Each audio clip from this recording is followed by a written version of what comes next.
Money work. El mundo quiere dinero. Yeah, I know. Money work. Se arregla con dinero. SE Project branding logo, that's one here. Money work. Si me quiero educar, dormir en algún lugar. Really cool. And we're also gonna change the kickstand knob, guys. Alright, let's take a quick look at the Hopefully I'm all good, guys. I roll over something.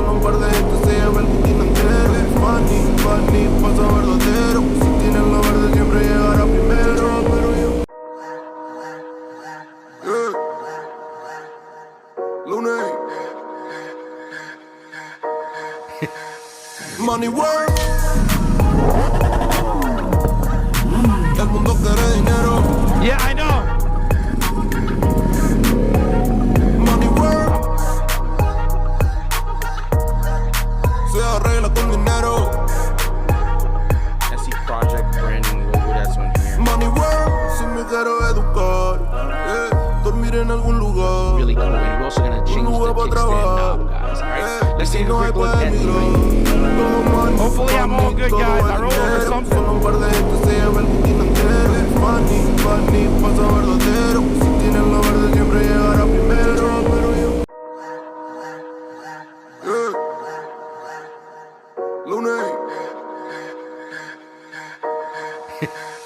Money work. El mundo quiere dinero. Yeah, I know. Money work. Se arregla con dinero. SE Project branding logo, that's one here. Money work. Si me quiero educar, dormir en algún lugar. Really cool. And we're also gonna change the kickstand knob, guys. Alright, let's take a quick look at the Hopefully I'm all good, guys. I roll over something.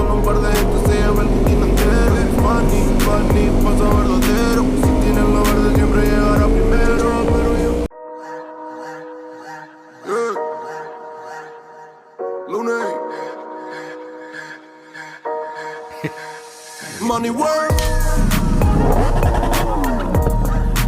El mundo quiere dinero. Yeah, I know. Money work. Se arregla con dinero. SE Project branding logo, that's one here. Money work. Si me quiero educar, dormir en algún lugar. Really cool. And we're also gonna change the kickstand knob, guys. Alright, let's take a quick look at the Hopefully I'm all good, guys. I roll over something.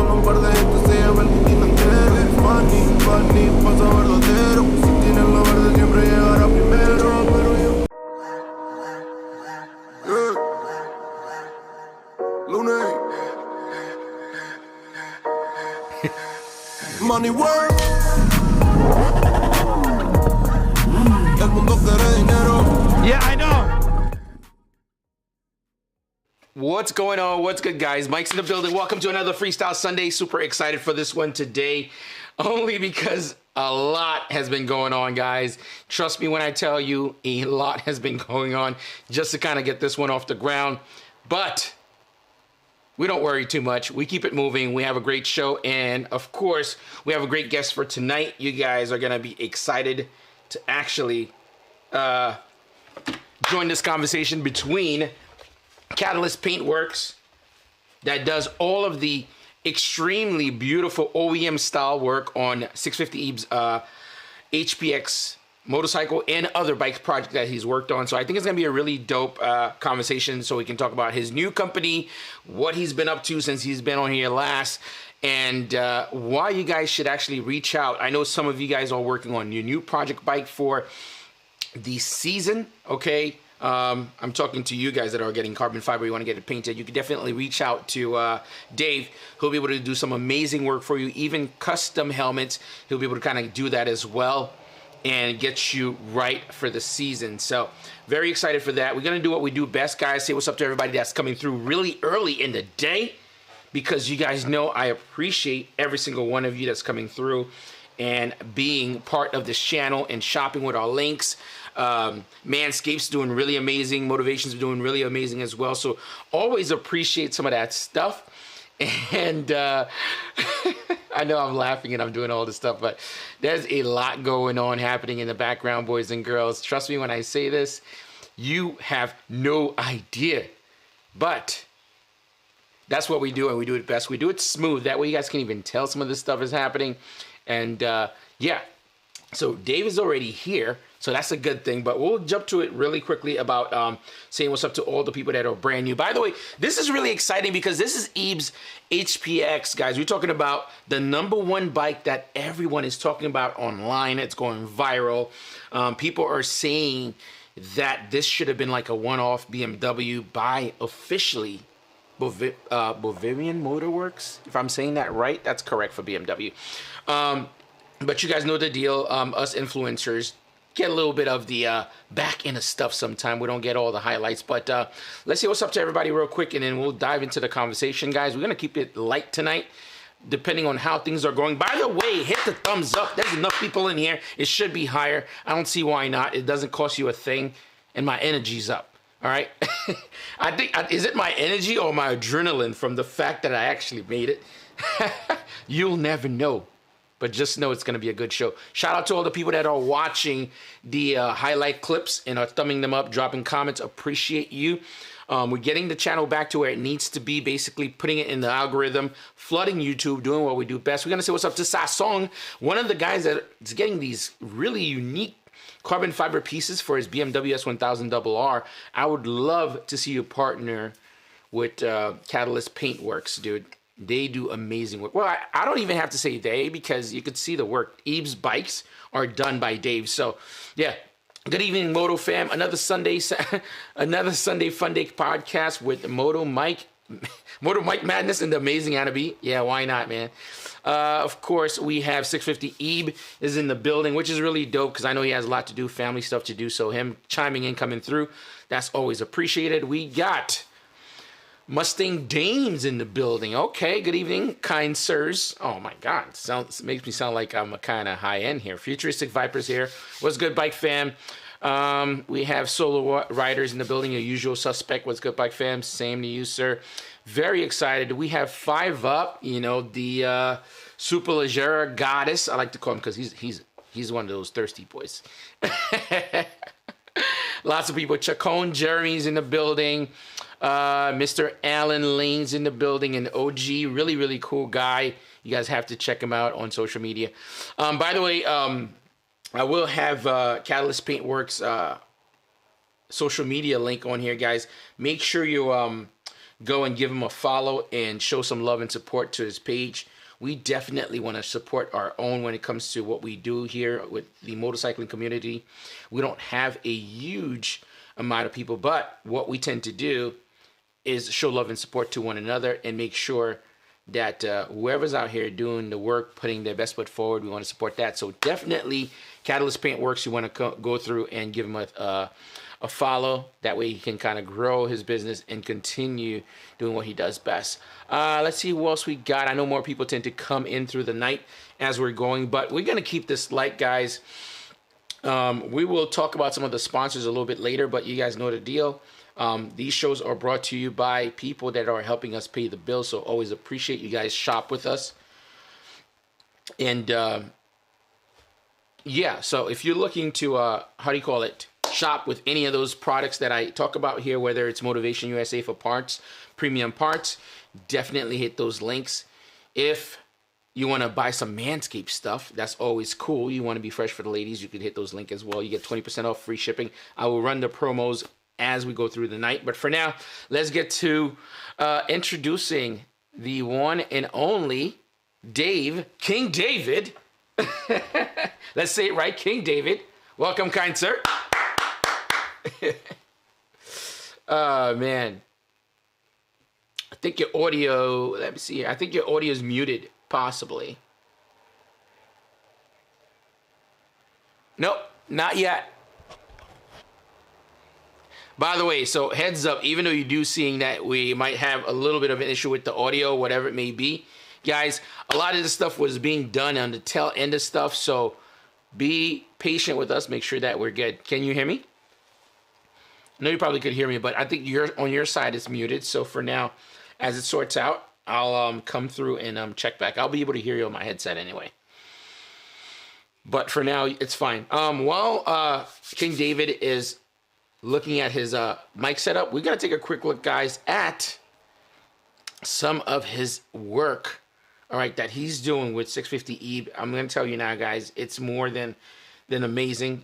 We did not get a chance to do like a pre-mic check for the show, only because there was a lot going on. But let's take a quick look at this HPX motorcycle, guys. Really, really amazing stuff. So hello, patrons. Here's your behind-the-scenes video for the last day of February, the 28th. Yep, I can't hear you. I'm at King David's private painting lair, and I wanted to show you guys first, before we do any TikToks, Instagrams, or YouTube shorts, that this beautiful helmet came out amazing. The HPX Signet X Arai size large helmet. You guys have to admit that this thing just looks absolutely remarkable. In the full video, David talks in detail about this, about paint costs and you know, the issues and the amount of time he spends making these helmets look beautiful. But David, what do you have to say about this beautiful work of art? Yeah, we did this very last minute this I'm happy time. with it. Yes. I mean, obviously I'm happy with it. It's all fingerprinted up. I had it cleaned up perfect, but yes, you know, like we talked in the full video about how I use this to end the black color and how I actually didn't know that I was going to do that originally. Keeping it live off the cuff, guys. As you guys know, there was a little bit of audio issue, but you know, I keep things moving and keeping it active. We don't let things sit, and we troubleshoot on the go. Welcome, King David, sir. I got to roll that clip of you showing the HPX custom helmet that's painted by you. Walk us through that, might as well, since we're here. Helmets are funny. Everybody wants custom helmets done. They don't realize how much of a pain in the butt they are. A lot of people that paint helmets, they mask them off, sand them down, clean them, and paint them. But I don't do that. I completely disassemble them. I take everything out of them, other than the foam. So all the padding, all the gaskets, all that, I actually remove and reinstall. They're kind of a pain in the butt, honestly. I don't really care for doing them, but if somebody really wants to do it, I'll do it. But they're not the most. They're rewarding, but they suck to do, I guess, is the best way to put it. But yeah, I mean, they're neat though. Well, like most thing in life, right? If it's not easy and it's challenging. If it was easy, everybody would do what I do. Absolutely. It's not actually fun. It's way over glorified. But I like it. I have a good time doing what I do. I think there's a level of detail that goes into creating like a custom helmet that in a lot of cases, I mean, I've seen some videos online where people kind of sand them down. They do kind of, I don't like to say hack job because everyone has their own budget or their own way of doing things. But the other thing, not really gutting the helmet, and you have all the fumes that's being sprayed on there. They tend to stay a little bit. So I think they require a lot more work to kind of do a custom helmet. And to do them right. Oh, yeah. I'd say. One of my favorite ones that I usually see that they've done online is the, how do you call it? The Red Bull like sponsorship helmet. That's always a really cool helmet to kind of do. I think outside of that, I think you're the only person I know that does custom helmets, and seeing the level of detail and amount of work that goes into one of those helmets that you're putting together with Eve for that project. I would say it's a total passion project. In terms of you doing something like this, what would it run someone? Because I think it's a little bit more in depth regarding a project like this instead of just doing carbon fiber pieces, because it's so small, so intricate. You know, it's just a lot of layering. For anybody that has an art background, you all know about layering, putting out your base layer, right? Priming the canvas, and then you're going into it, and you start building on top of that. I do know a little thing or two, so yeah.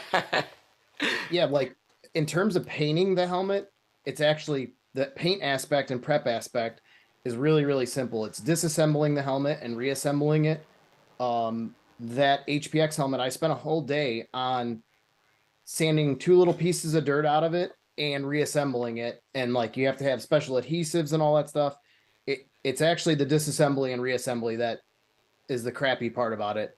But the paint aspect, I'm so accustomed to that. That's in my wheelhouse, but disassembling them is the part that I don't particularly care for. But I won't paint them together like other people will, because the outcome, you know, you get overspray on one of the gaskets or the visor opening, the rubber on it, and you can't prep close to it. It's just kind of dumb to paint them assembled. And everybody else I know paints them assembled, and I don't know why they do it, but I'm not into it. I wouldn't actually paint a helmet that way. I refuse to do things the wrong way to save somebody $100 or $200 because bad news travels much faster than good news. So That is I very save true. my name. I save my name by going the extra steps, you know, because I have to, you know. Yeah, I agree. I think it goes a long way. So, guys, if you're looking to kind of do like a custom helmet like this, which I don't recommend, because, because I think you would have to get a base helmet that's either flat black or flat white to get a starting point. But Don't do a graphic helmet. Don't send me a graphic helmet because I'm going to put it back in the box and send it back to you.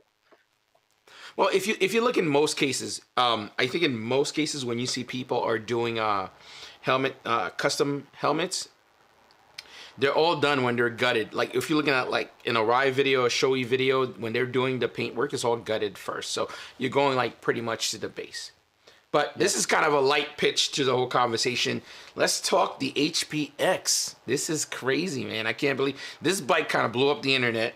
I know there are other people doing build series that are doing pretty much a lot of carbon stuff and a lot of giveaways, but I think this one actually broke the internet for a little bit, and everyone's extremely excited, and everyone's kind of even hit me up on the side, even though I'm not like a big super bike guy, road racing kind of guy, and people are like, have you seen the HPX? This thing looks amazing, and I think you go a little bit unnoticed.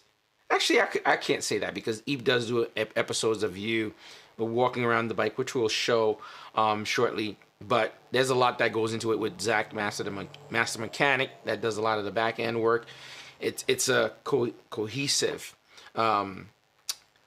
project that brings this entire vision all together. And I think you play an integral part in doing that. And talk to us about doing a project like this and how you guys conceptualize it and stuff like that. Well, this was that bike was actually Manny's original idea, which I actually didn't even know. I started prepping all the parts for this, and Ebe was like, yeah, this was Manny's idea. I'm like, where the hell has he come up with all these ideas? But yeah, it was Manny's idea.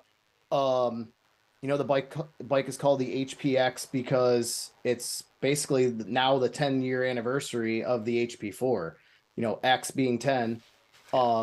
But that bike was weird because I actually painted that bike with one good foot. I was in a cast when I painted this bike and was on crutches hopping around painting this bike.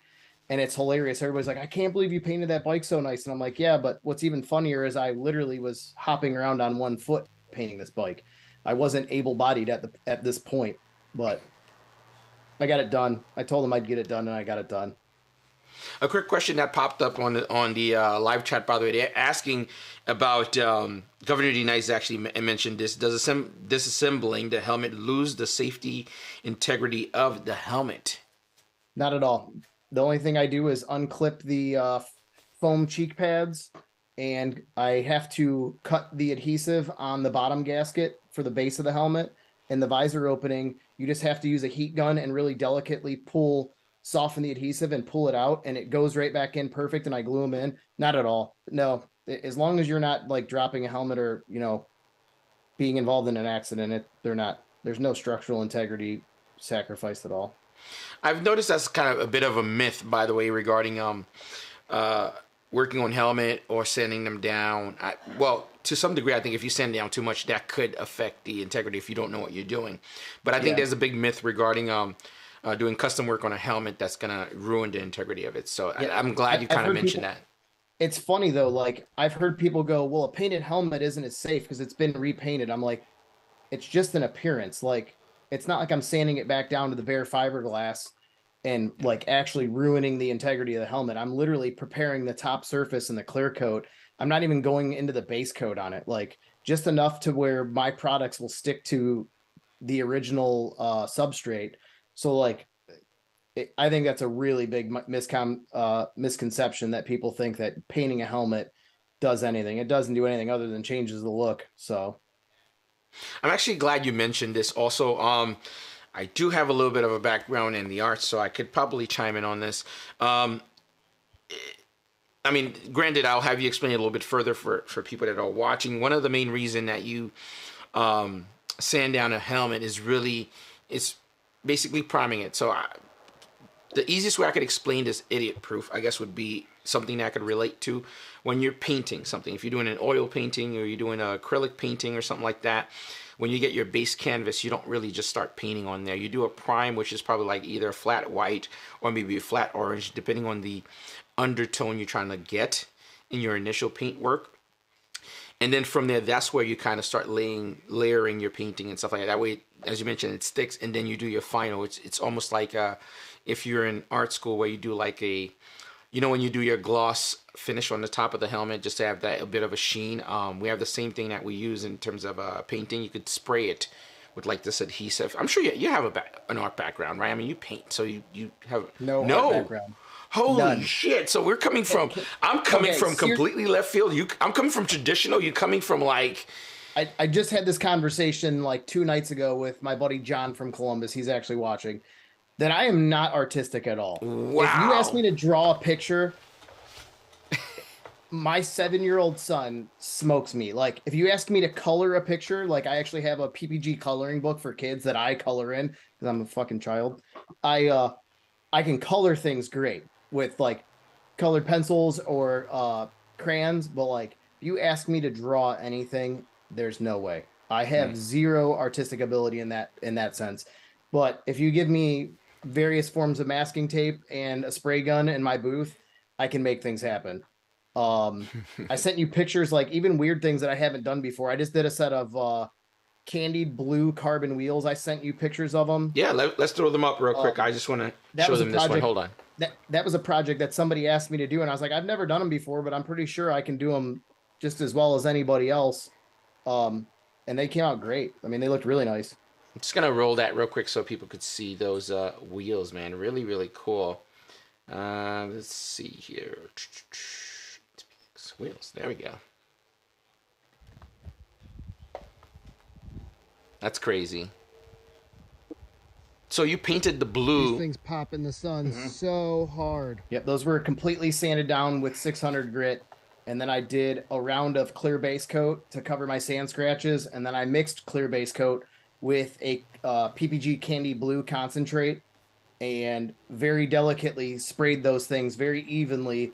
2 rounds of that candy concentrate, and then I cleared them just to give them like a blue tone to them. But they look really cool. They look really good in person. The bike looks sensational, by the way. I'm just rolling up a couple of photos of them on Eve's driveway. Those are actually painted. Those are different wheels than the ones I'm talking about. The ones I'm talking about are candied carbon. They're exposed carbon, but it's blue. The ones that are on the build bike, the current build bike, the HPX, are OZ World Superbike wheels that I sandblasted and painted. I'm pretty sure I sent it. Are those the same ones that you put on his bike, or those are carbon fiber? No, those are OZ forged aluminum wheels that are on the build bike. Oh wow, I'm surprised. No carbon. No, not carbon wheels in this. Those OZ wheels are crazy light though. Like crazy light. Yeah, I messaged you those photos, Mike, and there's a video of me spinning them outside. Oh yeah, I did roll that. That's Okay. But that looks carbon though. The one I played. Yeah, no, they are carbon. They're exposed carbon. I just put a blue tint to them. Okay, that's pretty wild, man. That was something I had never done before, and they came out really nice. So like artistic in some ways, yes, but not artistic in the typical. The traditional way of painting. And traditional way that people think of artwork. Like I can't draw. I can't do any of that stuff. Well, so even though you don't draw, which I won't stay too much on that because that's a little skewing away from the bike, but it's still the same, in terms of base and then layering and kind of creating. If you've ever seen a project being done like a painted work, it's very similar, even though you weren't traditionally taught, but it's still the same thing as you go through projects and projects. But a bike like this, you said the concept was done by Manny, which is perfectly fine. And then from there, you materialize it, right, to actual. Yeah. So they send you like maybe a digital file of it so you could see it? No. This was me basically given full reign to, make the choices, follow the lines in the bike and the profiles of the bike to make it look how it does now. They just basically said, duplicate the HP4 colorway on a K67, and that's what I did. But it's drastically changed from what is really on an HP4. Like the upper fairing design is completely different. The tail section is completely different, but that's a whole different story. That tail section was actually painted by somebody else originally, and I had to fix it. So the tail section is actually something that I wasn't entirely happy with, but it's a super expensive tail section. It looks great. I'm just really picky about going over other people's work, but it looks good, you know. What does something like this take? I mean, time wise, working on a project like this and painting it. What does it look like in terms of time frame? Well, I initially did the tank on that bike, and I had like 4 or 5 days in doing that tank because I had to strip it, sand it all down, put a grain in it, and his logo in it. That was done last April before even the carbon was in the United States for this bike. I think in paint terms, I think that thing took me like 2.5 or 3 weeks, maybe a little bit longer. But to be fair, I was on crutches and couldn't even walk. The swing arm that I stripped and sanded out all the casting marks to do it raw aluminum. That thing took me 2 weeks by itself. So like I have time in this bike. I have like a month and a half or something devoted into the bike. Yeah. I think a lot of people tend to forget how much that goes into this bike after. I mean, especially when, you know, ideally I think we see Zach working on the bike and Abe shows the bike and stuff like that. And it's just like, surprise, the bodywork's done and it's, yeah, you know, they're just putting it on, and there's a lot of stuff that we don't get to see because it's so in detail working on a project like this. It'll take, you know, hundreds of hours of footage to actually see the entire process. So streamlining the way they show it is pretty interesting as well. I know you have an opinion regarding powder coating and painting. What's your thoughts on that, actually? Because I know a lot of people, when they talk about wheels, they always go towards powder coating because it's going to get beaten by, you know, rock chips and everything else. Why do you prefer to kind of paint it? Even I actually just covered this subject on a Patreon video. I prefer paint. Obviously, I'm going to say, oh, I prefer paint because I'm a painter. Just like a powder coater is going to say they prefer it because they're going to have some reason. Maybe durability is the only thing I would say that powder coat could be better about. But in the same respect, if powder coat fails, a lot of times it will just continue to flake off, where if paint is done correctly, you'll get a chip and that's all the farther it goes. It's not going to peel off. Well, like if somebody that actually knows what they're doing, and it was all done correctly.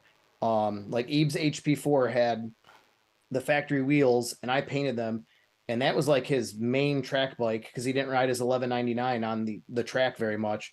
And I'm willing to bet that it had 20 different sets of tires put on it, 20,000 miles on those wheels and tires before he sold the wheels and went up with carbon ones. And I think there were like 2 rock chips on those wheels. They looked perfect. I mean, they were not bad at all. And the color match. The biggest thing for me, why I paint wheels, is I can match a color on a bike absolutely perfect. Now, if you just want, you know, gloss black wheels, just get them powder coated. But like if you want like the exact metallic black, or you know, a matching red, or like the BMW Racing Blue that's on the build bike, like you can't match that stuff with powder coat. You just can't. So I've always painted them, and I've had really good luck. I've had a lot of success with painting wheels and never had any problems. So, well, but in most cases, when you get like OEM wheels, right, or rims from when you buy your bike, they're painted. They're not powder coated. So I would assume that's the. No, I think from the factory, they're almost all powder coated unless they're like an actual like forged alloy wheel, and then they're anodized. So, okay, they're almost always powder coated from a manufacturer unless they're forged wheels. Okay, maybe I'm a little bit spoiled there. There was a question here. I'm just going to quickly look at it. Let's see here. What would be the oldest or most difficult thing he's ever had to do on a paint job? On the way it's written is kind of weird. He will consider doing again. He will not consider. Sorry? Oddest. Okay, the oddest job you've done on a project that you wouldn't mind doing. You wouldn't do again. Actually, you would never do again. Well, the oddest. There's a lot of things that I say I won't do again, and I'll do them again. Oh man, the oddest was the casket. Not to go down that same dark path we went down last time. That was the weirdest one. I painted the casket with my airbrush artist. Um, no, like antique car restorations are a nightmare. I'm a one-man shop. I'm gonna keep it that way. I don't want other people's bad habits intervening in what I do. So I'm always gonna be a one-man shop, I believe. I would really have to find the right person. So doing an antique car restoration where I have to do all the metal work and all that stuff and spend months doing that, and then all the filler work and priming and blocking the car. And, like right now I'm doing a 63 Impala for a guy. The hood on that car weighs 150 pounds and it's like 5.5 or 6 feet long. So like my wingspan barely makes it to the width of the hood. And after it's painted, I have to set it down and not scratch anything. Like that's the stuff that really sucks is, I'm a little dude. I'm, 5'8", 5'9", 150 pounds. So like I have to manhandle everything I do in terms of car stuff. So every time I finish a restoration job or a full respray for somebody, I'm like, these aren't worth it, but I keep doing them. I'm going to ask you this question. This one's a personal question more for me. Have you ever done any of the paintwork on any other project and Eve was like, nah, we have to redo this kind of thing? I'm curious. Because I know he trusts your judgment tremendously. He does. Yes. Yeah, Eve trusts my judgment. I'm not going to say he hasn't changed his mind. Eve tends to be a little bit indecisive at times, like the HPX. We changed the airbox 3 times until I was happy with it. I repainted that thing 3 times, not for mistakes. We just kept thinking of better ideas and better ways to do it. So I repainted that thing 3 times, but now it looks great. So like, I can't be mad about that. Like it improved the bike. So no, I don't get mad about that stuff. It's just a job, I can't get hung up on that crap. So how has it been after you started doing these build series with Eve and painting these bikes? I mean, I'm sure it's been kind of like changing everything regarding you painting and you getting a lot more popular with people seeing the work that you're doing and stuff like that. It's kind of weird because people like you asked me like if like I consider myself an artist or if I'm artistic at all, and like having people tell me I'm an artist just like is just right over my head because it doesn't make any sense to me because like I'm just like, no, I'm just a regular guy who paints. I walk out back on my own property and go in my shop and I just do what I do. Like I don't know.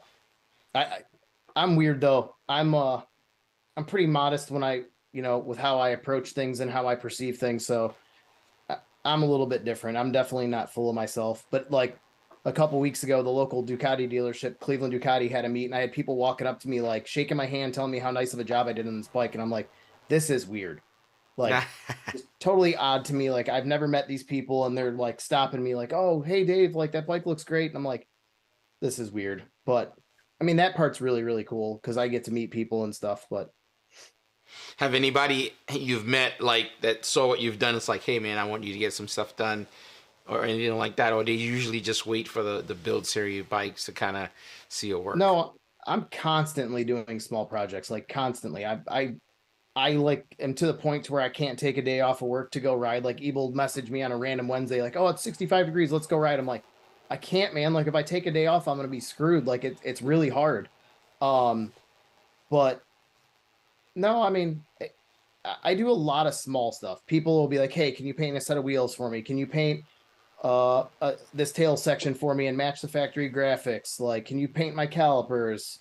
Last week, I just did a set of Rotobox carbon wheels that the customer, he bought them off of Eve actually. He didn't like the blue stickers and the blue hubs. So I sent the wheels out to my Cerakoter. I had him blast the hubs and the cush drive for the sprocket and everything. He Cerakoted those parts satin black, and then I brought them back and had to sand all the Rotobox stickers out of it and re-clear them just to make them look completely plain carbon with no brand on them. So like, yeah, I mean, it brings me like little jobs like that are cool. But yeah, it's not like I don't have people reaching out going, I'm going to spend $10,000 on full custom body work and I'm going to have you paint it all. Like, because not many people are just throwing money at that, like at bikes like that. Just yeah. Ebe in this damn build series, he goes crazy. Like, I don't think you guys have a choice. I'm saying you guys because I'm realizing more and more. I know Ebe is the face of his channel and he does the bills and stuff like that. But realistically, he's a puppeteer. He's literally has us all on strings. Like, hey, you do this, you do this, you do this. Well, I think he does it in a tasteful manner. I think other content creators, you can definitely tell, oh, okay, he's buying all carbon, he's taking it to one person, the person's going to do all the work, and then you do the video intro. I think that's pretty clear on that's how it's done. But I think the process that you guys do is very intertwined. You know what I mean? You could tell that you guys have a relationship outside of just, you know, working on the project. And even Zach, for example, I think is a very interesting guy. You know, him working on the BMW. He seems to be extremely BMW focused, but that everybody has like a thing that they really love anyway that he knows well. He is just people. It's kind of funny. Like I had people walk up to me or ask me like, you know, or tell me, you know, how much they like my work, and I'm like, you do realize that like just because I change the look of something doesn't mean I'm any better at what I do than Zach is at what he does. That dude is incredible. Like he blows my mind. He came over and helped me reassemble the engine for my bike and put it back in my bike. And then we had it done in like 3 hours, and my engine was sitting on an engine stand to where I had to plumb my engine and dump coolant in it and dump oil in it and start it. He's like a wealth of knowledge, you know.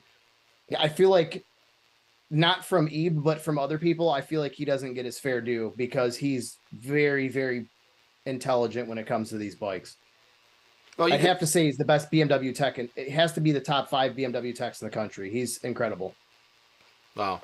I mean, it definitely shows. I mean, even watching the build series and stuff and watching him work, and I know it's like a highlight of the work that he's doing, but you could see the amount of information that he has and how clean he works and everything. I mean, I won't freaking slob when I'm working on my bike. It's just, it's not the same. I mean, and the amount of knowledge that he has is incredible. But yeah, I mean, yeah, like you said, he's definitely a BMW centric guy because he's a BMW master tech, but I don't know if there's a better one in the country. That guy is incredible. It's funny though. I think what's cool with, I mean, I'm kind of going back to Eve. I know with the HPX project that you guys worked on and how amazing it looks.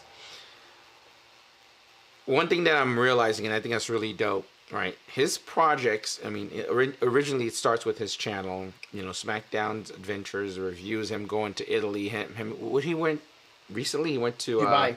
He went to for the Diavel launch. And who else is getting sent to Dubai by a manufacturer? I was gonna say that was where I'm going. That's where I was going. But this is not about Eve, so we'll probably end up having him on. No, you gotta give credit where it's due. Like we have to. Ebe is me being friends with Ebe. Like I've heard, you know, people give him a hard time. Like, you know, like, oh, you got beat by Chris Moore on your H2, and it's like you're comparing apples to oranges, and I hate that stuff because I have nothing but respect for that guy because look where he's at and look how humble he is. And I was gonna kind of go on in that route also, and I think that's kind of, and I'm trying to tread lightly regarding this part of the conversation only because my goal here at least is to highlight Catalyst Paintworks, which is, you know, your company, and I want you to, you know, flourish. But one thing I think he does really well, I think in the beginning, his channel was about him and his bikes and seeing Filthy Cleveland. What it's become, and I think a lot of people tend to not notice this, but I tend to look at things at least on a business level to some degree. His success has driven a lot of work for others, which I think is something that's really, really incredible and that a lot of people tend to not mention or not talk about. For example, you know, Catalyst Paintworks, you guys are coming off the ground. I like to say you guys because whenever I talk, because I know, you know, you have family and your girl, whatever. I like to say it's a thing because, you know, it involves your entire family and stuff like that. So, and then you have Zach, of course. I know Manny is a huge part of it. So, a very successful business friend of mine has mentioned to me something that's really amazing. He said, when one of us make money, 5 of us makes money. I don't want to go too into detail of who they're talking about or something like that. But it's a very It's true, interesting approach, and Eve shared that same exact approach to a degree that it's not just about him. And I think that's something that's really, really cool. And again, it's one of those things that people don't talk about. They don't highlight because it's a little bit different. Or even 5 Up also is involved into that, by the way. 5 Up, you, Manny, who else? Zach. And I know he get his bike tuned also. Dino. I mean, yeah, it's just a slew of people. That's as far as I know, Bren Tuning was a very small, at least in the motorcycle community, a very small company.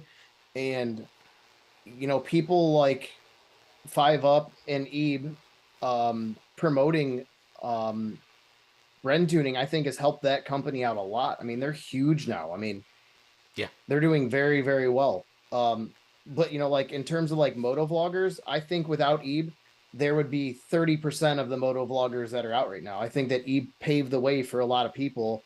And just like Zach, I feel like Ebe doesn't get his fair due for it, you know, for that. You know, he started his YouTube channel in 2007. In 2007, I didn't know what YouTube was. Yeah, I mean, it's a tough conversation. I think when people are, I mean, I like to mention this also. I think Ebe's situation is very different. I don't want to be too Ebe-centric here. No, for sure. You're so intertwined with what he does kind of thing. And it's kind of, you know, hand in hand kind of thing. Is that when you've been doing something for so long and thriving in it for so long, I think it's very easy to get overlooked when fresh faces are coming out and stuff like that. And people tend to either, you know, start realizing, oh, somebody else is new, it's fresh and shiny kind of thing. But I think it takes a level of focus, always being on point, to always revamp. And it was one of those things I've noticed with his, if you look at yearly, there's always slightly a revamp thing that tends to happen. It's 2 people I've noticed that's done this a lot. Chase on 2 Wheels does a lot of revamping yearly. He does like a month away. I'm assuming he brainstormed with his team and stuff. And Eve's probably one of the other ones that revamp as well. I think in most cases, people that have clout or has blown up, it pretty much stays the same until either they get tired and kind of dip out kind of thing. But, you know, a little bit of refresh goes a long way and stuff like that.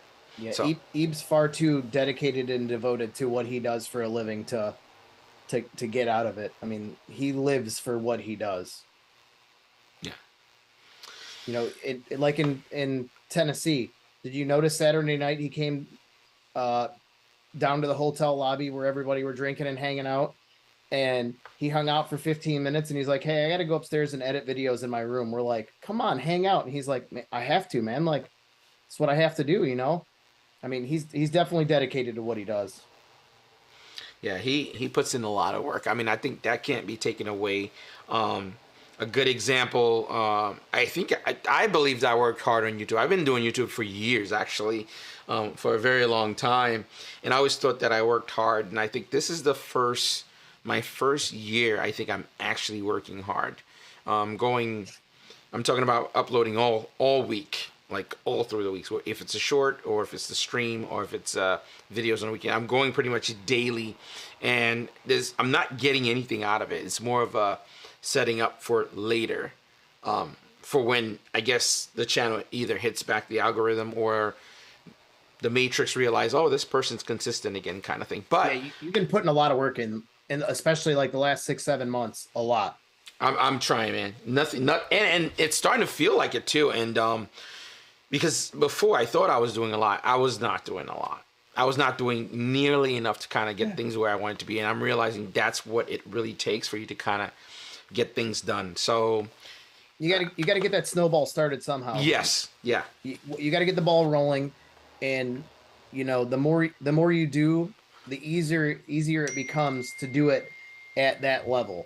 So, I mean, it's the same thing for me. I could probably duplicate that build bike in half the time now because I've done it once before. That's funny. You know, but I don't know if you heard that little ding. That was Eve that dinged me, giving me Zach's information, because I would love to actually have him on. I'm a big nerd when it comes to like disassembling and reassembling, working on bikes and stuff like that. And I always have crazy questions and stuff like that. And always, so I think it'd be very fascinating too. He would actually be a good person to have on the stream because he's been in the industry for a long time. I think I'm about to be 40 next month. I think Zach's 41 or 42. And he's been a BMW technician since he was 18 years old, I believe. So like he's been in it forever. I've been painting for 27 years, real serious for 20.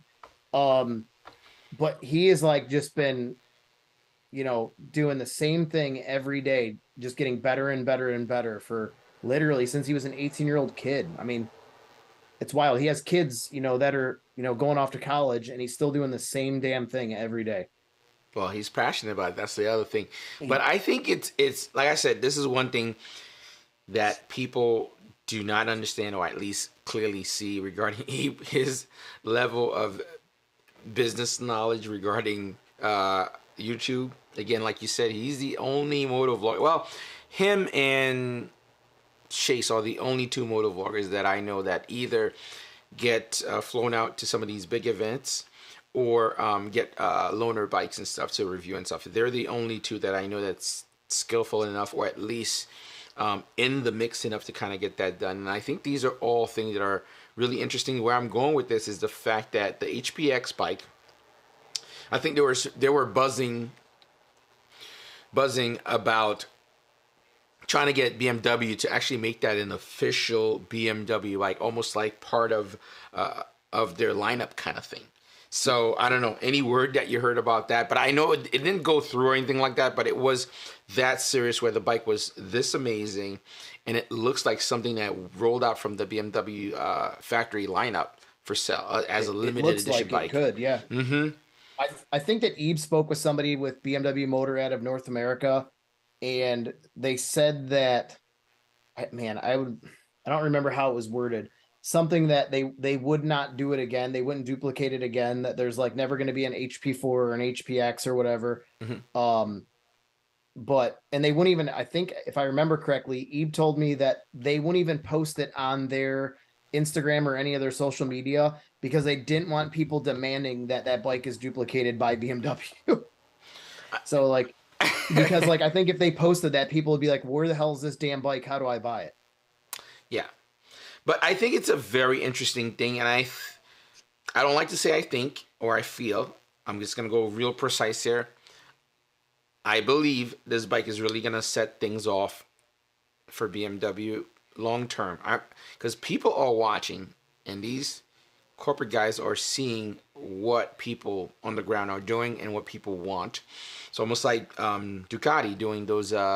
I think moving forward, they're doing like those special edition bikes where you pay like $100,000, you get like custom paint color, all some to that race level. Livery or something. Yeah. And I think for people like BMW to compete in that space, they're gonna have to rip a page out of the book of what Eve is doing. Like we might have to do a program where we do one-offs for people with a big enough budget, because if there's a demand for something, you know what it is, a company's always going to be like, yup. I don't think they'd say no to that. No, I think if BMW actually had the lack of better ways to put it, the balls to do it, I think there's definitely the demand for that bike. Whether they do it or not, I don't know. I'm not in their wheelhouse, but I think that a lot of people would like some variation of that current build bike, the HPX, but whether they do it or not, I don't know. Connor Lewis mentioned here, he feels like that would bring a lot more attention to the build series and BMW as well if they were to align. Let me see here. Eve also mentioned here, BMW Motorrad refused to use the HPX colorway. They said it would confuse buyers.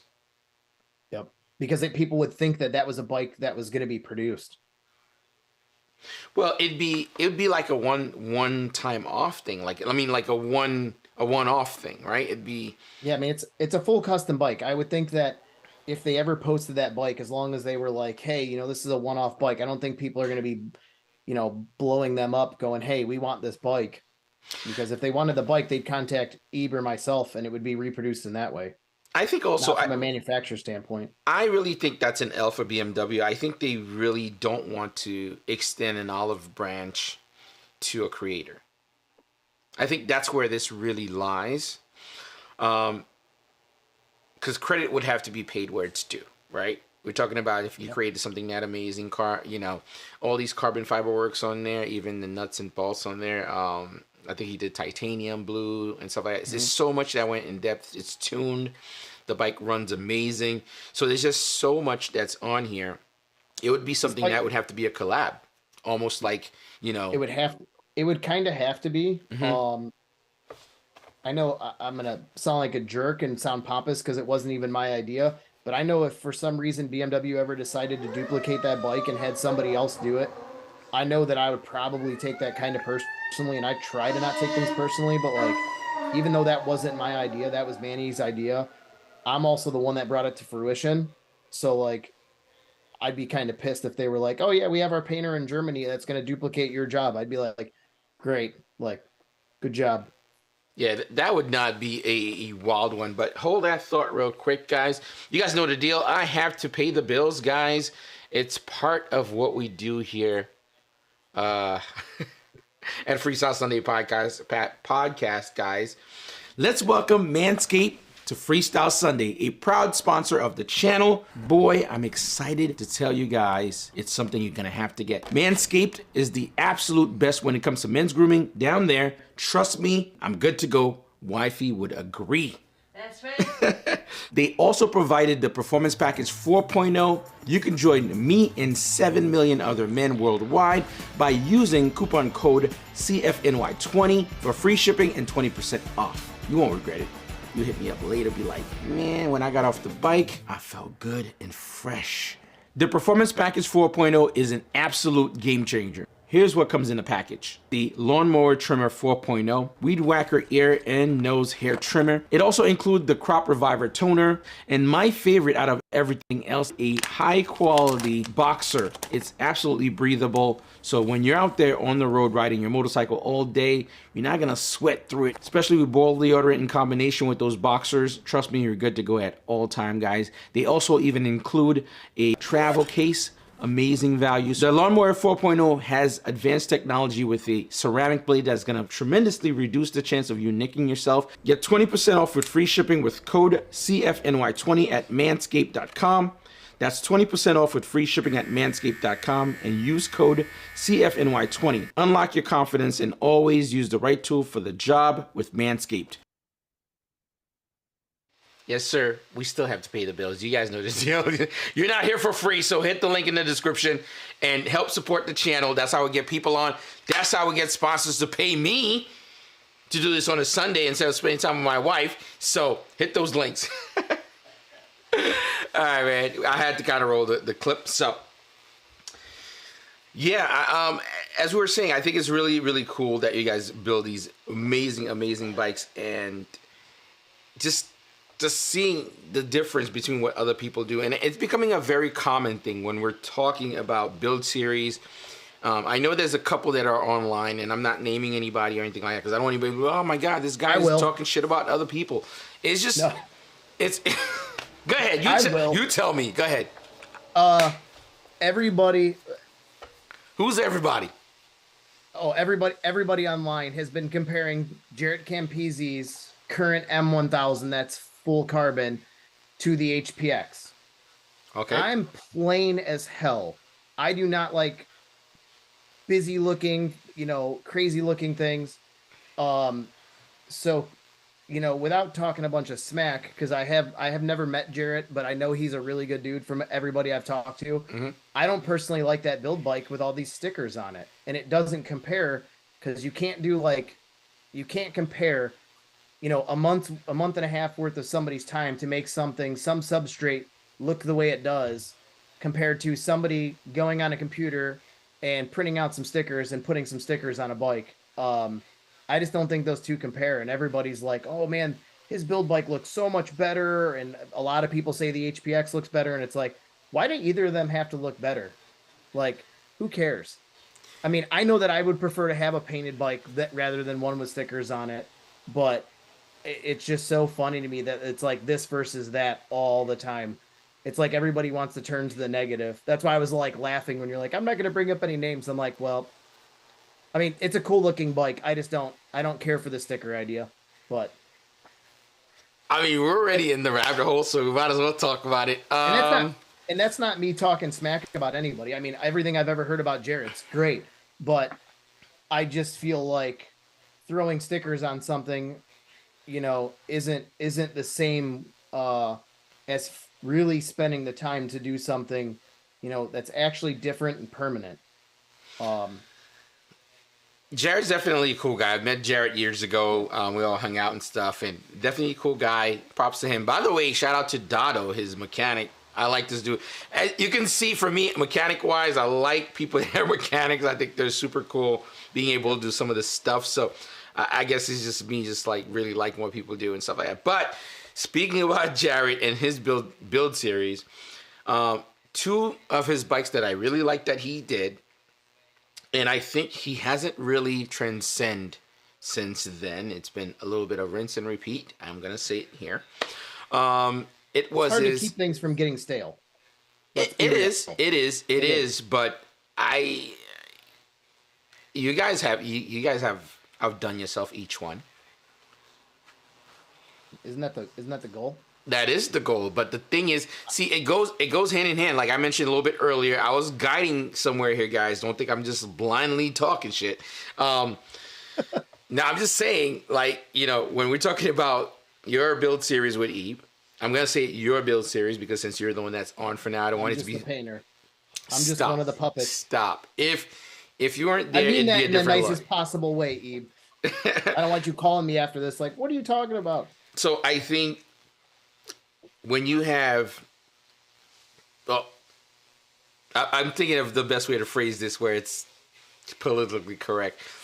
When you're leading a team and everyone's brilliant in the team, everyone kind of put heads together and they end up creating something absolutely amazing because really smart people tend to bounce amazing ideas off each other. From Manny conceptualizing, you getting it, putting it together, and then Zach, you know, because carbon fiber doesn't always fit perfectly, finicky stuff that you might have to work. Those all things come together to create this amazing HPX, right?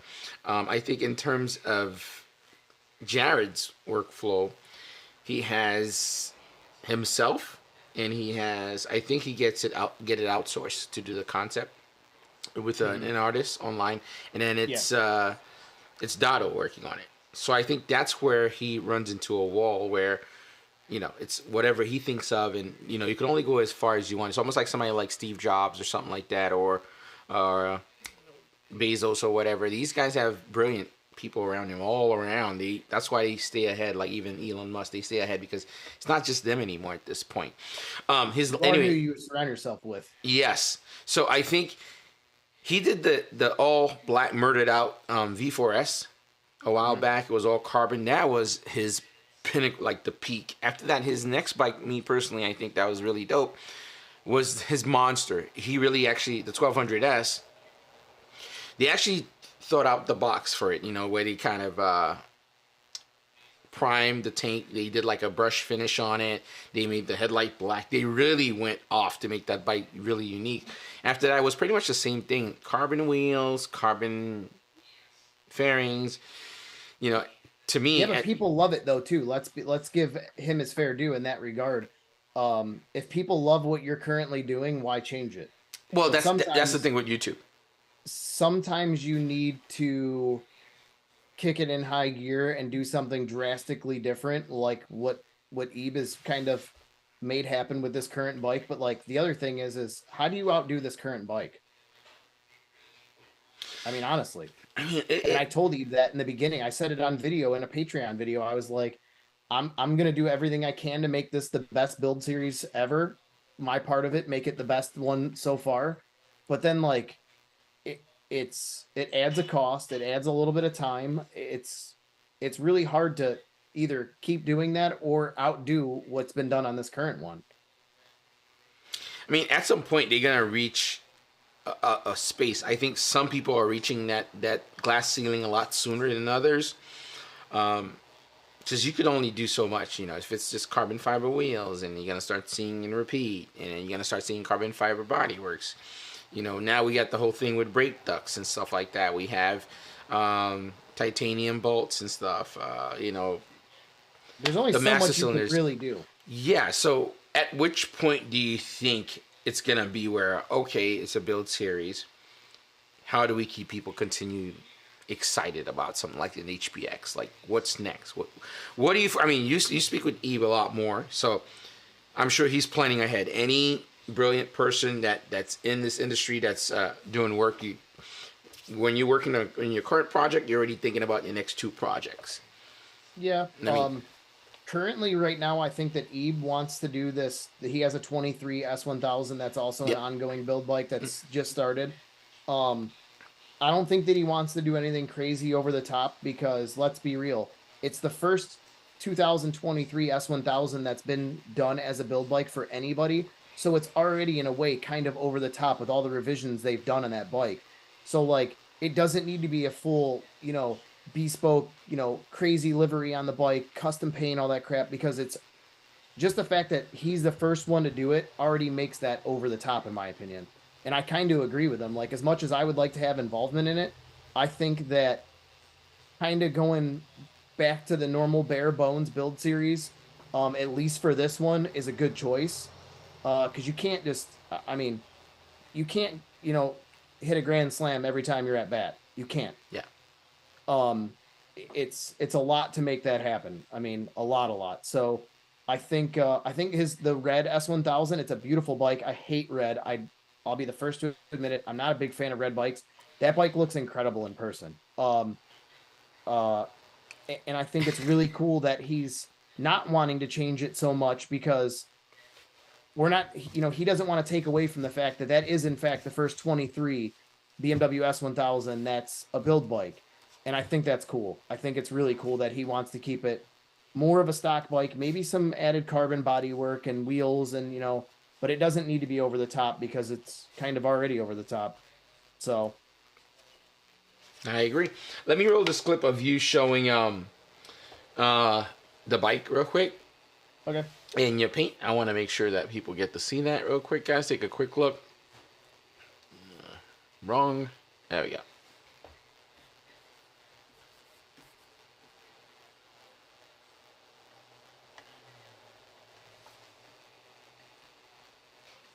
That's been done. So like this I'd have to one's agree. like wild. Yeah. And you also talked in a full video about painting wheels versus powder coating. Yes. Yeah, I mean, I always paint wheels. Maybe because I'm a painter, but you know, I do a lot of. I have a friend that Cerakotes parts. Yeah. I send a lot of parts out to get Cerakoted too. With powder coat, you can't match colors.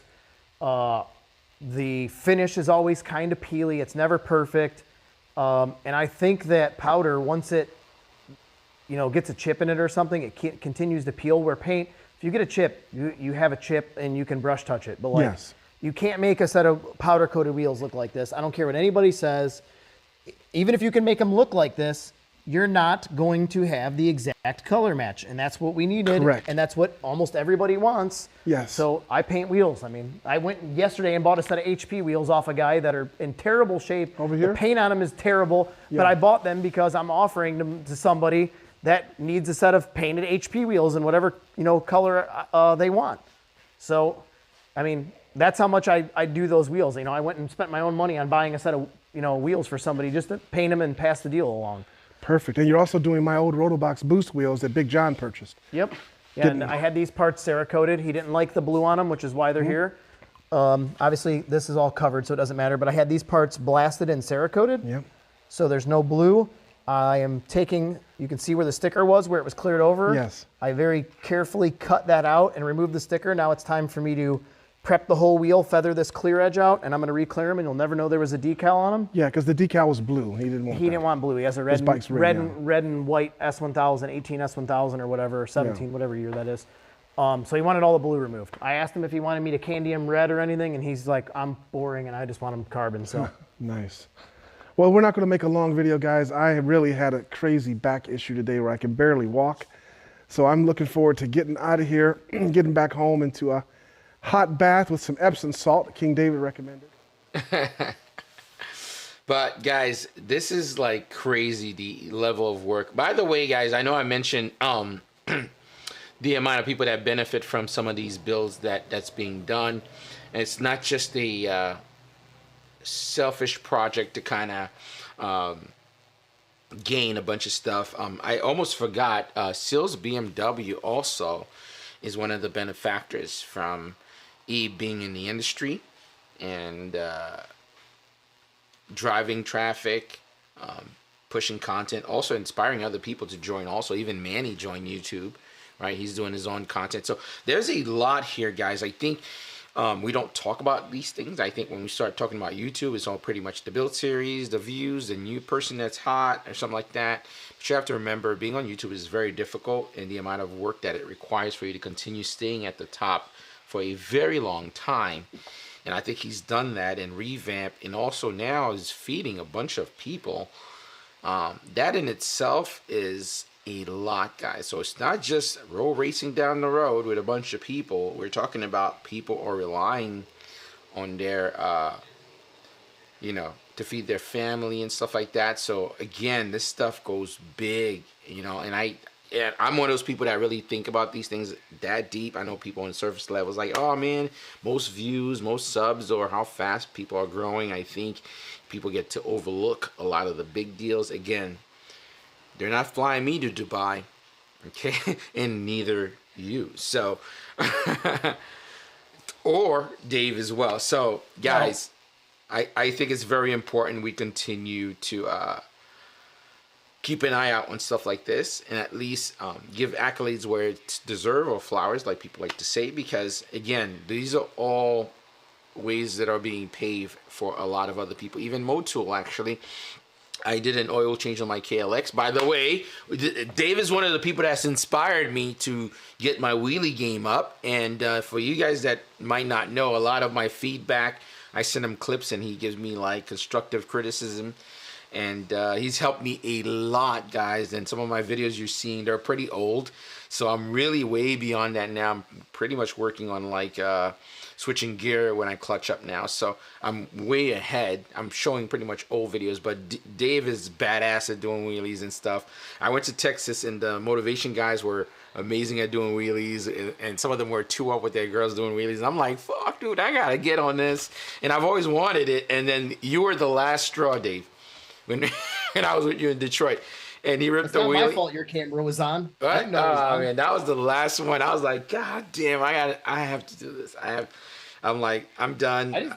I just do them at random. Like I don't like immediately get on the highway and like clutch up wheelies, and I don't really ever do them. But it was just funny that day that there was a gap in front of us, and I just went down into second and clutched it up, and you just happened to have the camera rolling. That's pretty funny. I'm like, man, I watched that in the plane on my way back, and I got back home like, damn, that looks so good, man. And you know what?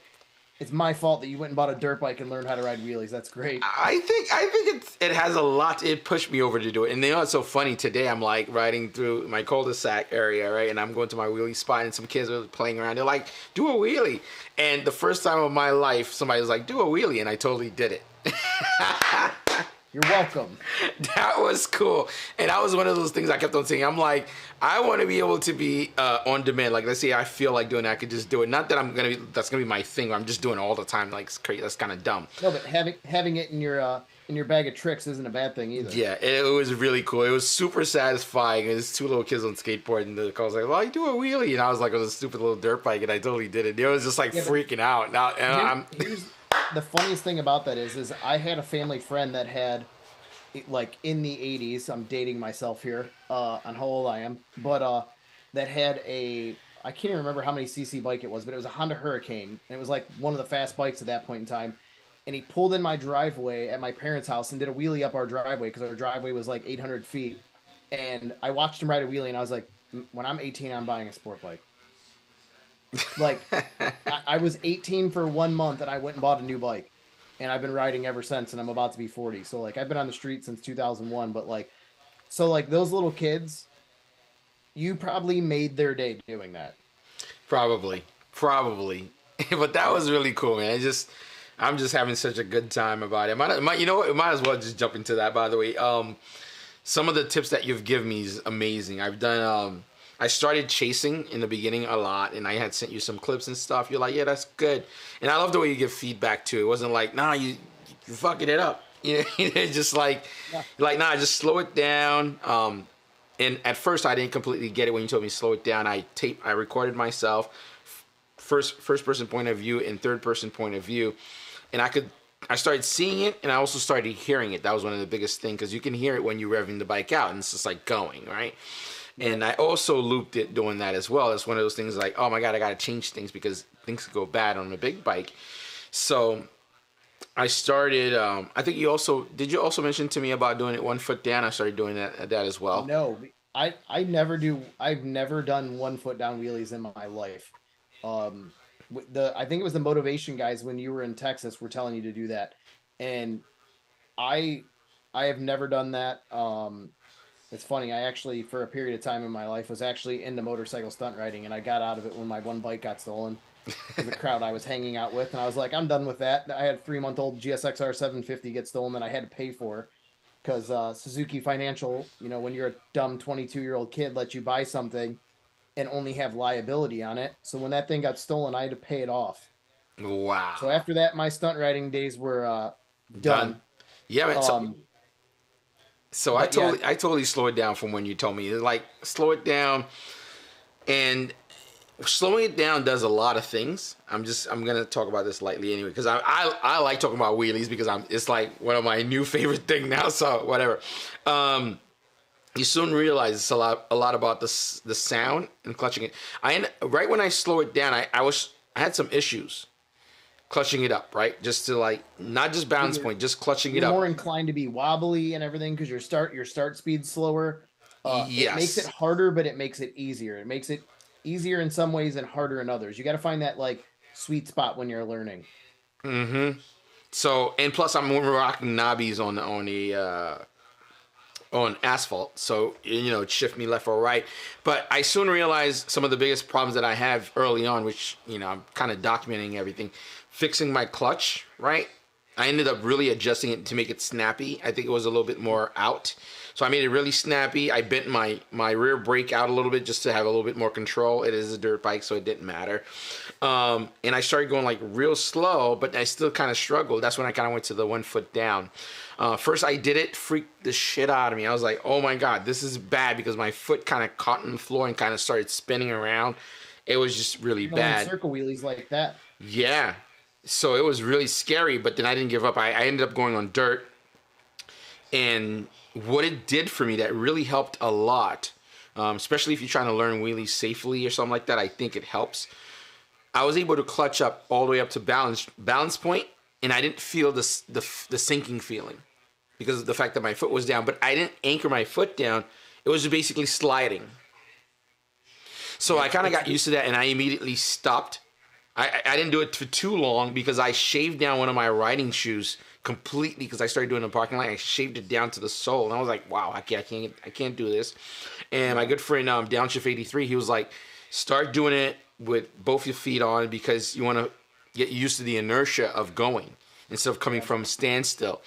And from there, I started clutching up, but then I realized I'm closing the throttle to bring the bike down because the scare starts to happen and you close the throttle. And what you don't want to do is clutch it out. You keep it open, and then you have to modulate the rear brake. But you're not completely closing it. It's like my explanation is like opening up a faucet and not closing it completely. Yeah. You're opening it up to burst a big burst of water, and then you close it slightly to just let it run. Basically, clutch up, balance point, and then low down the RPM, and it'll stay up to go. And then from there, you're modulating the rear brake. It's super fascinating. I'm like, I had such an amazing time just understanding it because I like understanding things. I think I enjoy learning and understanding it more than just doing it now, which is kind of weird.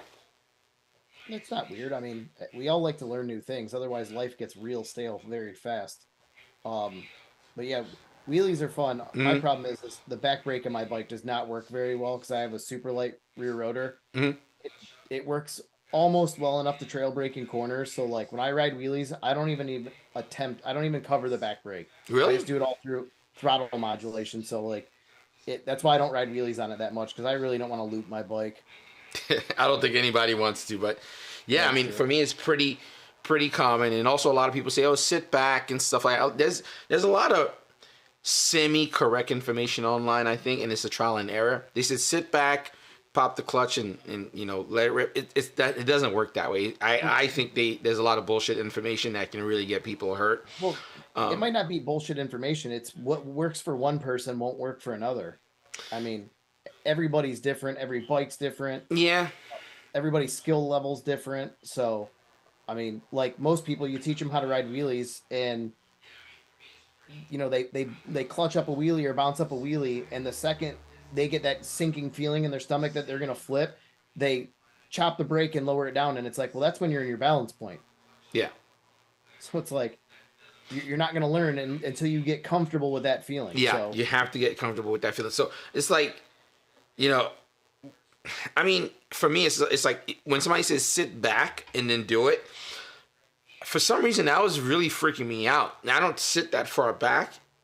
It changes the fulcrum of the bike, so it comes up way easier. Yes. But if you realize, if you give enough throttle, even if you don't, I sit between the regular seating position and I sit between the back wheel. And when I first started doing it, I was sitting really far back. I'm like right in between. The best way I can explain it and reduce that fear, if you sit in that exact position and you hug the tank with your legs, right, and then you clutch up hard enough, it feels, I don't know if you've ever ridden a horse and they gallop up. It feels like that. It doesn't feel like you're sinking because you're letting the front come to you, but then you're staying straight. If you sit back, you go, let me loosen my chair. If you sit back and then you clutch up, everything goes back. That feels weird to me. I'm just laughing because you asked me if I've ever rode a horse. I'm like, people wouldn't bet this, but I'm like a real big country boy. Like if I wasn't a painter, I might be a farmer. Yeah. So it's the same. So when a horse gallops, you don't go when it gallops up, right? You don't go like this, right? You would topple, right? So when it's galloping up, even though it's going up and then you're a little bit more straight, you become parallel to the back wheel, like vertically, but the front of the bike is up. It's weird to explain, but it's very, very cool understanding it. I don't know. I'm just like fascinated just by it all the time. And the sensation goes away, but really cool stuff, man. And I wanted to say thank you to me sending you like, oh, here's my clip. What do you think? Or what should I change? So must have been a total pain in the ass doing that, but. Oh, no, not at all. No, I love seeing people progress in anything, whether it's, you know, other people I'm friends with that are painters or people riding wheelies or my kid playing Legos, like, or him riding his dirt bike or his quad. Like, I love seeing people learn new things and progress in life versus just staying in the same old spot. We all got to learn and grow. Definitely a cool thing, man. Very excited. I don't know how much of it I'm going to be doing on my nicer bikes, but probably my Hyper. But I'm super comfortable with it now. The feeling is just like not bad. I have my driver's like 150 feet, I think. I could wheelie across my driveway now and stuff, and I don't need like a bunch of space if I really wanted to. It's a little bit more controlled. I think it'll be even more controlled once I have like supermoto tires, probably, because the knobbies, it's difficult because unless you gotta let a little air out of your back tire. Yeah, it'll help with those. Yeah. So, yeah. But, yeah, man, I wanted to say thanks because that's something really cool. And it's one of those things, I'm one of those people like, if it's something that I really like doing and I wanted to do, I don't want to look back and be like, oh, man, I should have really done this. I should have really got used to it. Instead of regretting it. I've fallen about like 3 times, by the way. And I think my last fall, most of them were my fault, really. One was I was fatigued from work, but I still wanted to practice. You shouldn't do it if you're tired or thing like that. And the other time, it was raining for like a week straight. And I was like, I was so excited. I'm like, I got to practice every day. Now I don't. I only practice like half an hour twice a week now, doing my 2 days I'm off and stuff like that. And I even practice in the rain. That's how comfortable I am. Like once you do it right, you know it. You could do it in any weather really. So even if it's raining, I go out and still do it, and it's like, holy shit, super interesting. But yeah, but wrecking happens. I have a CRF 50 that my son rides. It's his bike actually, and I wheelie that, and I've looped that thing more times than I care to admit. I get hurt on that thing more than I will a big bike, because you're just dicking off, you know. Yeah. So, yeah, I've looped that thing so many times. I'm surprised I haven't broke the back fender on it. And every time I loop it, he gets mad at me. I'm like, if I hurt it, I'm gonna fix it. Like, don't worry. Yeah. Dude, I've actually crashed on this bike more than I've crashed on any bike, to be honest. I was messing around in the dirt one day. I was just like riding and just like, whatever. I'm just having fun messing around, you know, clutching it up back and forth in the dirt. And I started doing rolling burnouts and stuff. I'm like, that'll be fun. Let me just keep doing that. Dude, I locked the front and I ate shit so bad. I went over it. And I'm like, I need to chill because I could have totally broke it. You know, these are super easy to break. I'm like, Jesus, that was dumb, man.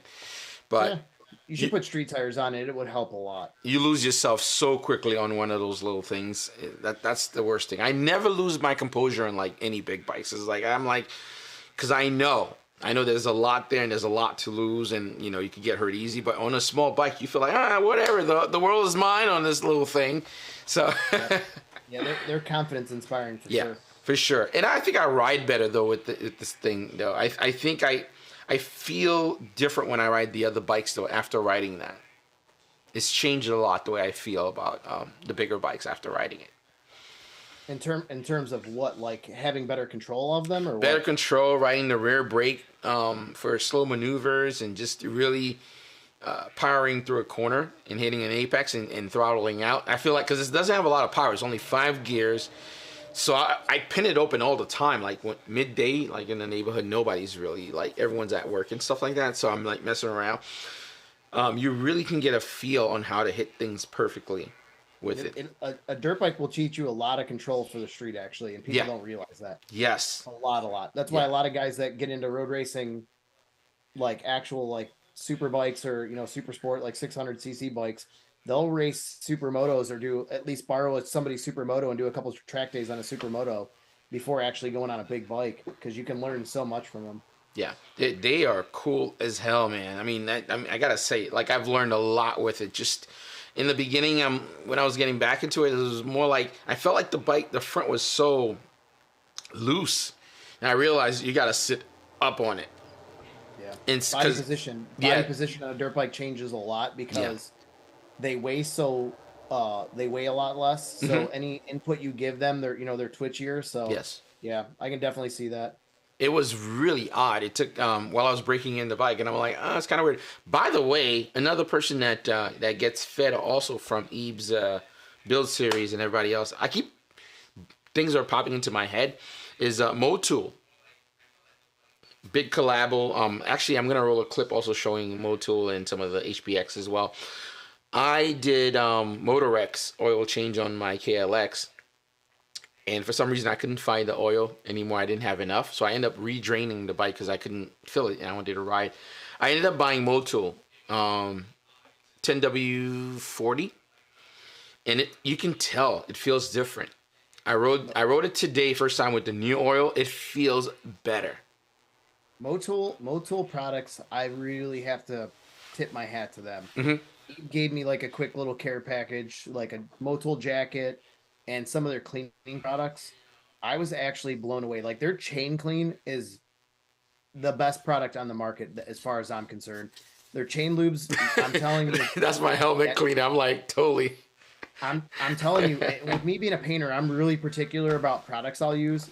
But every Motul product that I've used, from the oil we use in my girlfriend's Mitsubishi Evo that is built, to their cleaning products, like they really have their stuff together with their products. And they've been a great sponsor for Ebe, like knowing what they do for him. Like, you know, he gave money away in Nashville, and you know, Motul just does a lot. They're a great company. Like it's wild what they do. Yeah, the bike definitely runs a lot different. I'm just gonna have people hold up real quick, guys. Just want to do a quick little shout out here. Super important that we do this one. We always have to pay the bills. You guys know the deal. So appreciate you guys tuning in as usual. But we are going to give the OG Motivation USA a huge shout out, guys. They've provided some amazing parts for my bikes, and you can get pretty much anything for your motorcycle as well. Any of the brands that you're seeing here: SE Project, Rizoma, Evotech, Beta Tools, DBK, that's a new brand for Duca bike. They've recently sent a ton of carbon fiber for the Street Fighter, so that build is continuing really nicely. And if you guys want to support the channel, you want to support what we do here, definitely hit the link in the description. shopmotivationusa.com for your chance to upgrade your bike and bring it to the next level, guys. I know we talk about a lot of brands and stuff like that, a lot of other companies here, but you guys know where I shop for my stuff, so I'd appreciate it if you guys do that. It's a big deal.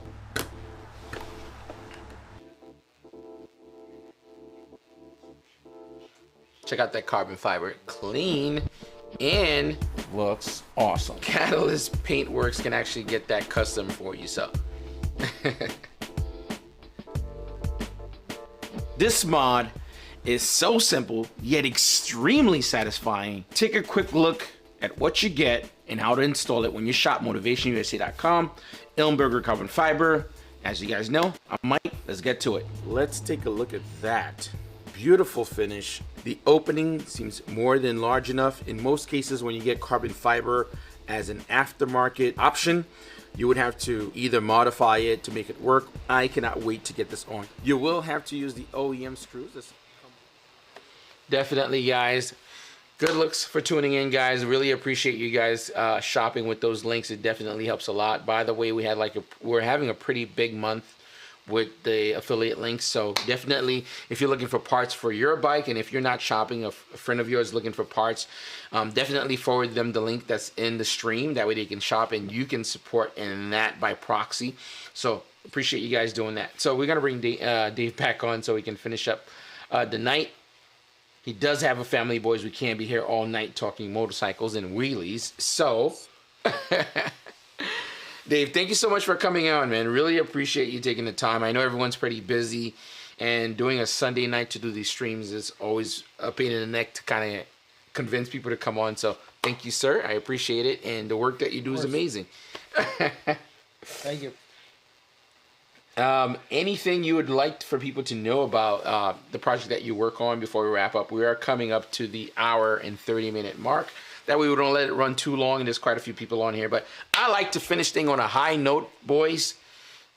No, I mean, just really, I mean, if anybody wants to get a hold of me, I think you put my Instagram handle in the description. I'm down to do just about anything paint related, custom related, really. I mean, I can do a lot of stuff. But no, I love doing this stuff, and I would like to continue doing it for a really long time, you know. I mean, that's really about it. I mean, honestly, I'm super drawing a blank because I've been up since 2:30 in the morning because I don't sleep. You can see I'm like super squinty-eyed, like half asleep. I never sleep anymore. I don't know what it is. But no, it's just rad coming on here, you know, being a part of this. By the way, guys, if you're not looking to paint your custom carbon fiber, or it doesn't have to be carbon fiber, it could be your OEM parts. So let's say if you guys crashed your bike and you want to get the OEM fix and stuff like that and repainted, Dave can help with that. And if you don't need your own parts painted, we always want to support one another, especially in terms of this niche market for motorcycling. So definitely give Dave here from Catalyst Paintworks a follow on Instagram. And if you know someone that's looking to get work done, you can pay it forward by doing that as well. You don't necessarily have to be looking to do a project yourself. You can always kind of share his information along with other people. So again, same thing goes with the links that we talk about here, guys. We want to make sure that he continues doing these projects and support his family, and of course what we love, which is motorcycles. So you know, it's a win-win situation. You're not losing anything. You're helping other people as well, and we like to do that over here. Yeah, it's motorcycles versus everybody. Ooh, I like that. I can't take credit for that. That's a shirt I have.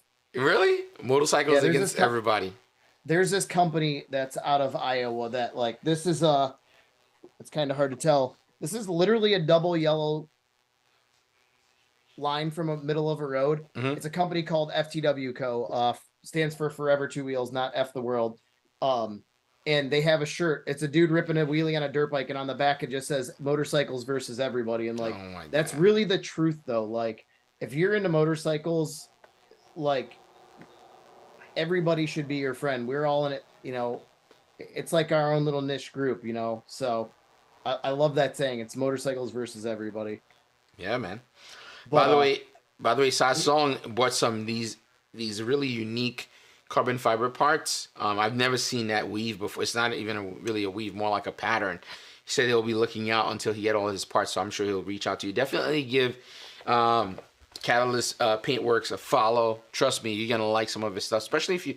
I think most of the people here watches Eve's build and videos and stuff, so pretty much everything that you see that's painted is done by Dave here. So if you want to look, I know a lot of people want their bike to look somewhat like Eve's, so definitely give them a follow. What you were saying about like if somebody crashes their bike, if they need something done, like I can duplicate all that stuff. Whether it's you buy a carbon part and you want factory like decals or colors added to it, like I can do all that stuff. I do it all the time. Unfortunately, at Sills there was an M1000 that was knocked over. I don't know if it was there at the dealership or from the customer. And I think like Monday or Tuesday, I have to pick up the fairing and repaint it and add all the custom decals to it. So like, yeah, I can do all that stuff. So you do a clear coat on the stickers, right? On that one, I won't, because from the factory, the decal is on top of the clear. Okay. So I'll add the decal after, but yeah, I mean, I can even paint all that stuff on there. It's not out of my realm at all. I do that type of stuff all the time. Here's another question I'll definitely ask before we wrap up. Outside of the work that you do with Ebe on the build series and other build series, who would you say that you like some of the builds that they've done out there? To be honest with you, I would be completely speaking out of left field because I actually don't pay attention to what is currently going on. I really don't. I mean, I did notice that Jarrett's building that new V4R. And he's having somebody from Lamborghini paint it, which I think is absolutely crazy, but, I don't actually pay attention to a lot of that stuff. I'm so busy, man. Like I said, I have a 7-year-old son and his mom's the soccer coach. He's involved with soccer. He comes, when he gets off the school bus, he sets his book bag down in the house and walks back to my shop and hangs out with me for the last 2 hours. So like, I am nonstop go, go, go. Like I don't actually have time to pay attention. Like I said, I'm a one-man shop. And even when I'm not working, I'm sitting here on this phone or my shop phone talking to people. And, you know, I like kind of have to surround myself with it constantly because otherwise I'll fall out of touch. But like in terms of paying attention to other people's build series, I don't really pay attention to it because nobody's doing stuff that actually truly interests me, I guess, is the nicest way to put that. If people were doing, you know, full custom painted stuff and we're showing behind the scenes stuff and everything, I think I would pay more attention, but just showing a finished product, it doesn't really interest me. So that's why I like what Eve does, you know, like all of his Patreon members see behind the scenes stuff every week. Which is really, really neat because you see this huge progression of start to finish and you get to be like essentially a part of it, where other people, it's like, hey, we bolted all this stuff on here. There you go. Finished product. Sign up. That's very true. But that's why I don't pay attention. Between time and my interest, I have other things that I would rather do. Not saying that other people aren't doing things that aren't really, really neat or worthwhile, but, you know, I'm a painter, so that's what I'm going to pay attention to. All right. Well, on that note, guys, we're wrapping it up for the night. Guys, definitely give Dave a follow, man. You guys can see it on the screen here. Catalyst Paintworks, guys. We appreciate it. And again, if you guys want to support the channel, support what we do here on the ClutchFirst channel and the page, the podcast, shop with those links. Again, those things are a big deal. I know I make jokes about them, but they definitely help quite a bit when you see new bikes coming on the channel. You see better lighting, better equipment, better camera, or even bringing on guests. It basically solidify what we do here. So definitely shop with those links, guys. And I'll catch you guys next Sunday. We'll have a really cool guest as well. And share the content, man. Your boy's putting in that work. Dave, thank you for coming on, man. Thanks, guys. All right. Have a good night, everybody. Peace.